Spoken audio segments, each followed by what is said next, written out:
Assalamualaikum warahmatullahi wabarakatuh. Alhamdulillah wassalatu wassalam ala rasulil karim. Gimana kabarnya semua? Semoga teman-teman dan siapa saja yang menyaksikan video ini senantiasa berada dalam kebaikan dan sehat selalu beserta dengan keluarga terdekat. Dan semoga hari ini menjadi hari yang terbaik buat kita semua. Oleh karena itu, mari kita pastikan hari ini kita mempunyai agenda-agenda kebaikan yang bisa kita lakukan sehingga hari ini menjadi lebih baik daripada hari-hari sebelumnya. Bagi Anda yang baru mampir di channel ini, saya ucapkan selamat, dan kami sampaikan di channel ini kami membahas hal-hal seputar properti.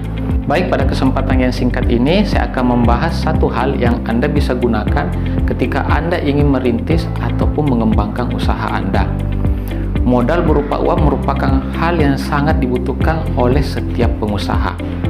Nah, untuk mengatasi hal ini, kebanyakan pengusaha mengajukan permohonan pinjaman di lembaga-lembaga keuangan. Di video kali ini saya akan membahas satu solusi yang Anda bisa gunakan di dalam usaha Anda untuk mengatasi masalah permodalan tersebut. Solusi ini sifatnya bukan pinjaman, jadi Anda tidak perlu mengajukan pinjaman. Solusi ini sifatnya kerjasama atau yang biasa kita kenal dengan istilah syirkah. Akhir-akhir ini sudah banyak pelaku usaha yang menerapkan sistem syirkah di dalam usahanya. Ada yang berhasil dan tidak sedikit yang mengalami kendala di dalam penerapan sistem ini. Paling tidak ada dua hal yang menyebabkan kendala ketika menerapkan sistem syirkah. Yang pertama yaitu keterbatasan ilmu tentang syirkah itu sendiri. Dan ternyata sebagian pelaku usaha tidak memahami aturan syirkah yang tepat. Sehingga ketika mereka tidak mempunyai pemahaman yang tepat tentang syirkah, mereka menerjemahkan atau menerapkan syirkah sesuai dengan kepentingan atau keinginan mereka sendiri. Kemudian faktor yang kedua yang menyebabkan munculnya kendala di dalam usaha, yaitu faktor ini berada pada sisi pengelola. Terkadang pengelola tidak mempunyai pengalaman yang cukup di dalam mengelola usaha yang dikerjasamakan. Oleh karena itu, jika Anda mempunyai gagasan, ide, dan Anda ingin membuka usaha, maka ada baiknya Anda mempunyai pengalaman minimal 2 tahun di bidang yang Anda ingin kerjasamakan.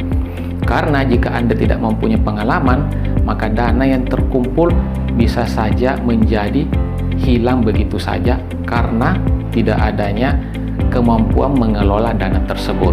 Jadi pastikan kedua hal ini. Yang pertama, sistem syirkah yang tepat.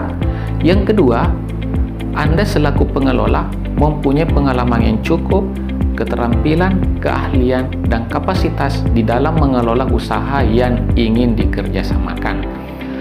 Baik, pada kesempatan ini saya akan membahas dua hal terkait tentang sistem syirkah. Yang pertama yaitu pengertian syirkah. Yang kedua, kategori syirkah beserta contoh-contohnya. Baik, kita mulai dengan pembahasan yang pertama, pengertian syirkah.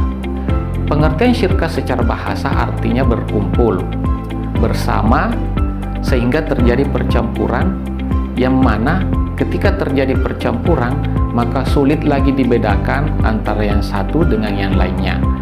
Itulah pengertian syirkah dari segi bahasa, bercampur menjadi satu.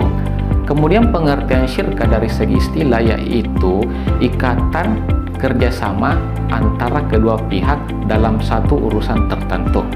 Sekarang kita membahas kategori syirkah beserta contoh-contohnya. Secara umum, kategori syirkah terbagi dua. Yang pertama, syirkah amlak. Syirkah amlak adalah kepemilikan suatu barang atau benda tertentu yang diperoleh melalui jalur warisan. Contohnya, ada 5 orang anak mendapatkan warisan sebidang lahan dari orang tua mereka. Maka kelima anak ini berhak atau mempunyai hak yang sama di atas lahan tersebut. Ketika satu saudara ingin menjual lahan tersebut, maka saudara yang lainnya harus sepakat. Ketika mereka tidak sepakat, maka penjualan tidak bisa dilanjutkan. Terkecuali lahan tersebut sudah dibagi-bagi atau dipisah-pisah di antara mereka sehingga masing-masing sudah mempunyai hak-hak tersendiri di atas lahan tersebut. Kemudian contoh syirka amlak yang lainnya bisa melalui jalur hadiah. Contohnya saya memberi 3 orang anak Rp200.000. Maka ketiga anak ini bersyirka bersama di dalam kepemilikan uang Rp200.000. Itulah pengertian syirka amlak serta contoh-contohnya. Sekarang kita beralih ke syirka ukut. Syirka ukut adalah ikatan atau kesepakatan kerjasama antara kedua belah pihak. Yang satu bertindak sebagai pengelola dan yang satunya bertindak sebagai pemodal. Mereka bersepakat dalam satu usaha dengan tujuan untuk mendapatkan keuntungan. Dan tentu kedua pihak harus siap dengan segala risiko yang bisa saja muncul di dalam perjalanan usaha mereka. Ada beberapa contoh atau jenis-jenis dari syirka ukut. Yang pertama yaitu syirka inan, yang kedua syirka mufawadah, yang ketiga syirka wujuh, yang keempat syirka abdan atau syirka amal, dan yang kelima syirka mudharabah.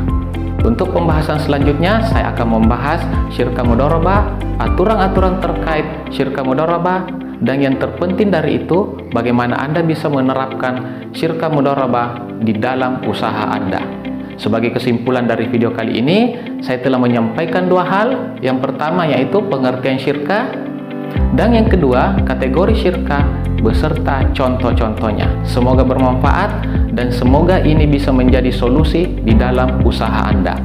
Sampai jumpa di pembahasan berikutnya, insya Allah membahas syirka mudharabah.